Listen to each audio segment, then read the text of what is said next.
the regular feature, starting with our question of the day. And this is what we want you to engage us on this morning. So we're asking you, will the current load shedding being implemented by Eskom have any impact or influence on the way you vote in the upcoming elections? And this is a real question. It is a very real question that so many people are speaking to. People are angry now. They're really, really angry. And when you start, it's one thing when you look from afar and see things that are going on that maybe don't directly affect you, you kind of brush it off. But when something is affecting you this closely and this directly, it affects your bottom line if you've got a business, it affects your day-to-day running of your life, whether at home, whether traveling on the streets, whether sitting around hoping to earn money, but you can't because there's no electricity to do what you normally do. This is where your vote starts, I suppose, really becomes a questionable thing. So it'll be interesting to hear from viewers. So how much is this playing on your mind, and is it likely to impact the way you vote on the 8th of May? Do let us know at Morning Live SABC. That's where you can find us on Twitter and Facebook. Okay, let's look at the diary for today and see what we'll look forward to. The Commission of Inquiry into allegations of state capture, hearing testimony from Deputy Director General of the Department of Public Enterprises, Katatso Tlakudi, when it resumes this morning. Also, we follow up on arrests made over the weekend in relation to the killing of former ANC Youth League Secretary General Sindiso Makaqha. And hopefully, maybe if we can try to speak to one of the whistleblowers in that regard and just see how they are reacting to this particular arrest. Also, given that they wanted protection as whistleblowers, and that wasn't forthcoming, at least the last time I spoke to Thabiso Zulu. So it would be good to find out from them where they stand right now on this matter. And also, again, on that list conversation, because I think the mayor of the Harry Gwala municipality, who's been taken into custody, is very high up on that list that you talk about, the KwaZulu-Natal list for the ANC. So, that's worrying. Yeah. That is very, very worrying when someone's been taken in for After 7:30, we'll take that up with Ralph Mateja, most definitely. Quite interesting, that one.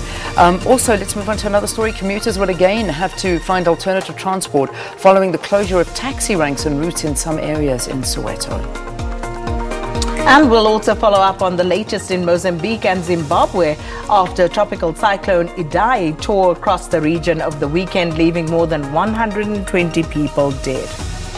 Yeah, devastating. And I saw Durko has come out asking South Africans to donate if they can in this regard. Yeah, a very, very sad story coming there. This is the trending topic. I mean, is there anything else to talk about? Load shedding, Eskom, stage 4. These were the big trending topics of the day. Everybody taking to social media to talk about the fact that this is just unacceptable. I mean, it started as being, we were going to have load shedding, and then it went to stage 1, then stage 2, and then without a blink of an eyelid, we were sitting at stage 4. And even it kind of, for me, I'm not talking for you, I don't know what your experience was, but we followed our stage 4, and then the electricity came off for 5 minutes, and then it was gone for the rest of the day until late on into the evening. So we never had electricity. That was on Saturday forever. We weren't meant to be load shed on Sunday, even though we were on stage 4. There was no plan, and yet the whole of Sunday we were out. Well, listening to you had pretty much the same experience. So I'm wondering whether that was pretty much the norm over the weekend. And then it doesn't help that when you are on stage whatever load shedding, someone decides to steal the cables. Oh no, on top of it all. Yeah. Don't you love load shedding? Because you'll go somewhere and people will say to you, but this is still my best. They'll say to you, so do you have electricity? So I'm like, no, we don't. Is it load shedding, or is it just that we don't have that the electricity's out? So I look at them and say, but sorry, it's the same thing, remember? Load shedding and no electricity are the same thing. We're being spun, people. We are being spun in our minds to actually have this conversation. No, but it's not, no, it's not that we don't have electricity, it's just load shedding. It's like, what are we doing to ourselves? What has happened to us? You mean there are people who actually love load shedding? They say like, no, it's not, it's load shedding. It's not, the electricity is not down, it's just load shedding. I'm like, oh, okay. All right. Anyway, I know the conversations that we are having these days, unbelievable. Unbelievable. I never thought we'd stoop here, but nonetheless, we're here. Load shedding, Eskom stage 4, and all then related. Of course, Sindiso, Makatla. And finally, we've had some arrests in this case. And it's one that I think we should actually try and follow up on, absolutely. Because as Leanne was saying, ANC KZN confirming the mayor of the Herigwala municipality, Mluleki Ndobe, and a second person have been taken in by the police.